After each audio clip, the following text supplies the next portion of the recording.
দেখুন, যেভাবে বৈধ পন্থায় যারা চাকরি পেয়েছে তাদের সাথে যেভাবে অন্যায় হয়েছে সরকারের অপদার্থতার জন্য, সরকারের নোংরামির জন্য, এর খেসারত সরকারকে দিতে হবে।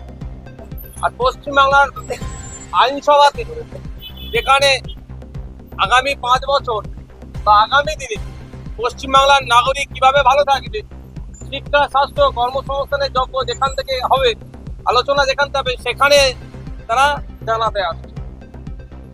আমি প্রত্যেকটা গণতান্ত্রিক প্রক্রিয়ায় শান্তিপূর্ণ আন্দোলনের পক্ষে ছিলাম, আছি, আগামীতেও থাকবো।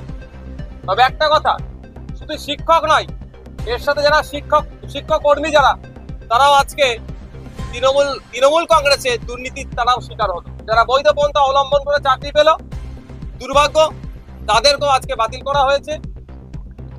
তাদেরকে 20,000 25,000 টাকা সাম্মানিক দেওয়ার যেটা হয়েছিল কোর্টের মাধ্যমে, সেটাকেও স্থগিত রাখতে বাধ্য হয়েছে। আজকে বিধানসভায় স্পিকার স্যারের মাধ্যমে রাজ্যের সংখ্যালঘু বিষয়ক ও মাদ্রাসা শিক্ষামন্ত্রীর দৃষ্টি আকর্ষণ করলাম, তাকে আবেদন করলাম যে পশ্চিমবাংলায় ওয়াকাফ ভারতবর্ষের দ্বিতীয় বৃহত্তম ওয়াকাফ সম্পত্তি পশ্চিমবাংলায় আছে। 1,43,000 একরের ঊর্ধ্বে সম্পত্তি পশ্চিমবাংলায় আছে, যার মধ্যে 25,000 একরের ঊর্ধ্বে সম্পত্তি এখনো বেহাত হয়ে আছে বা অবৈধ দখল হয়ে আছে। এই অবৈধ দখল মুক্ত করে সম্পত্তিগুলো যাতে ওয়াকাফ বোর্ডের হাতে তুলে দেওয়া যায় তার ব্যবস্থা করতে। এই বলার কারণটা হচ্ছে এটাই, 2011 সালের আগে তখন তৃণমূল কংগ্রেস বিরোধী আসনে বসতেন, তারা সেই সময় বলেছিলেন, মুসলিম সম্প্রদায়কে আশ্বস্ত করেছিলেন, প্রতিজ্ঞাবদ্ধ হয়েছিলেন যে ক্ষমতায় আসলে ওয়াকাফ সম্পত্তি উদ্ধার করব। ওয়াকাফ সম্পত্তি উদ্ধার করা তো দূরের কথা, ওয়াকাফ সম্পত্তি তৃণমূলের নেতারা লুট করে খাচ্ছে। এই অ্যাসেম্বলি হাউসে মন্ত্রী আছে, বিভিন্ন জেলার এমএলএরা আছে, বিভিন্ন কর্পোরেশনের কাউন্সিলররা আছে, বিভিন্ন এলাকার নেতারা তৃণমূলের, তারা ওয়াকাফ সম্পত্তি লুট করে খাচ্ছে। যাতে এইগুলো তাদের হাতে কেড়ে ওয়াকাফ বোর্ডের হাতে তুলে দেওয়া হয়, তা সেই জন্য আজকে মেনশন করেছি।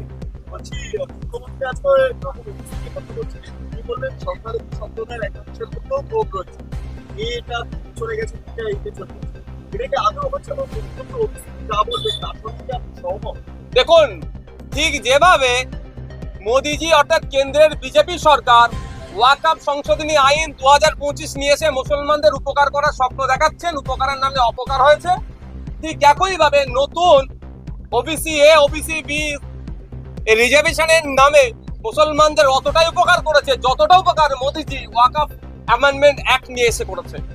এই রিজার্ভেশনের নামে মুসলিমদেরকে সম্পূর্ণরূপে যারা আর্থিকভাবে দুর্বল তাদেরকে আরো ক্রমশ ঠেলে দেওয়া হয়েছে। কারণ ওবিসি এতে এতদিন শেরশাহওয়াদিয়ারা ছিলেন, এখন সেটাকে ওবিসি বিতে পাঠানো হয়েছে, মানে এটা হচপচ করা হয়েছে।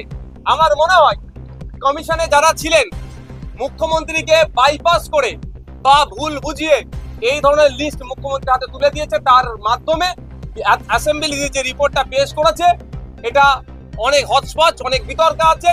যদি এই বিতর্ক না ঠিক হয় তাহলে কিন্তু এর বিরুদ্ধে যারা এই রিজার্ভেশনের মধ্যে পড়ছেন বা যারা ডেপ্রাইভ হয়েছে তারা ঐক্যবদ্ধভাবে আন্দোলন শুরু করবে।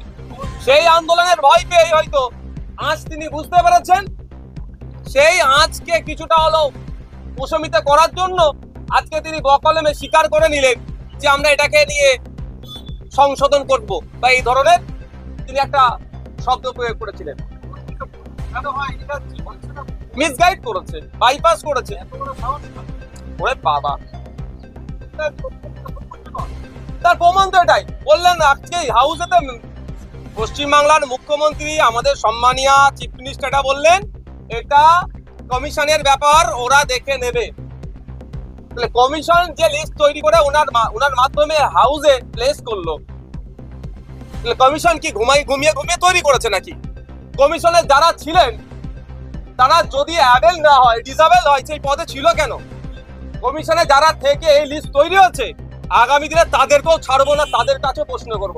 যদিও আমি ওবিসি বির মধ্যে আসেনি, আমি জেনারেল ক্যাটাগরিতে আসছি, তারপরেও বলছি প্রকৃত যারা আর্থসামাজিক ভাবে পিছিয়ে, যারা এ ক্যাটাগরিতে ছিল তাদেরকে ঠেলে বি ক্যাটাগরিতে পাঠানো হয়েছে। বি থেকে এতে আসতে পারে, তাতে আমি বিতর্কে আমি জড়াবো না, কিন্তু এতে যারা ছিল তারা কি এখন আর্থসামাজিক ভাবে তারা লেভেলে পৌঁছে গিয়েছে? সে পৌঁছায়নি। তাদেরকে ঠেলে দেওয়া হলো কেন? কারা করেছে এটা? তাদের কাছ থেকে কিন্তু আগামী দিনে আমরা জবাব নেব।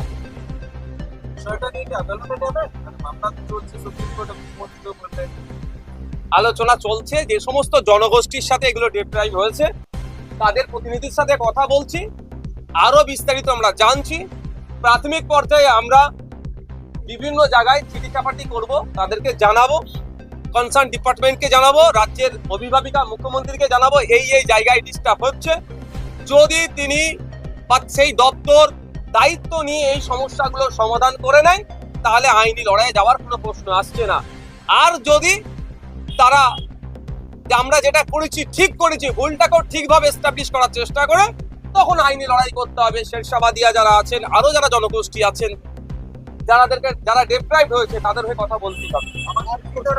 একটু আগে চাকরি যারা হারা তারা আসছে তার আগে মুখ্যমন্ত্রী আবার চারটের সময় বিধানসভা তো এই যে পরিস্থিতি তৈরি হবে সেটার আগাম আসবে এড়িয়ে গেলে দেখুন একটা কথা বলি, ওখানে প্রায় 1400 ঝুপুর মানে মানুষ, কেউ বলছে ঝুপুরপট্টি, কেউ বলছে দোকান পুড়েছে।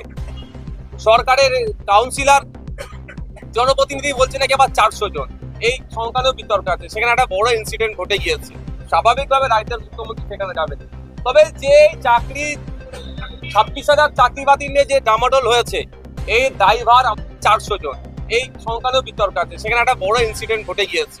স্বাভাবিকভাবে রাজ্যের মুখ্যমন্ত্রী সেখানে যাবেন, তবে যে চাকরি 26,000 চাকরি বাতিল নিয়ে যে ডামাডোল হয়েছে এই দায়ভার আমার রাজ্যের মুখ্যমন্ত্রী কোনোভাবে এড়িয়ে যেতে পারেন না। তিনি বারবার বলেছিলেন আমাদের কাছে plan A, plan B, plan C, plan D পর্যন্ত আছে। তারপরেও কেন আমাদের রাজ্যের যারা বৈধ পন্থা অবলম্বন করে চাকরি পেল তাদেরকে আজকে চাকরি হারাতে হলো বা তাদের কাছে আন্দোলন করতে হচ্ছে? মানবিক মুখ্যমন্ত্রী গ্রুপ সি গ্রুপ ডি এর জন্য আলাদা করে ভাতার ব্যবস্থা করে দিয়েছিলেন, কিন্তু এখন তাদের ডিমান্ড, যে সমস্ত বৈধ শিক্ষাগুলো চাকরি পেয়েছে ডিমান্ড এখন অল্প কয়েকটা ডিমান্ড। তার মধ্যে একটা ডিমান্ড হচ্ছে যে ফর্ম ফিল আপ শুরু হচ্ছে ওটাকে 1 মাস পিছিয়ে দেওয়া হোক। তাহলে মানবিক মুখ্যমন্ত্রী 1 মাস পিছাতে পারছেন না কেন? 1 মাস পিছিয়ে যদি, কারণ তারা কারণ হিসাবে দেখাচ্ছেন যে আপনার রিভিউ এর জন্য পিটিশন করা হয়েছে সুপ্রিম কোর্টে, তাহলে 1 মাস পিছিয়ে দিই, সমস্যা কোথায়?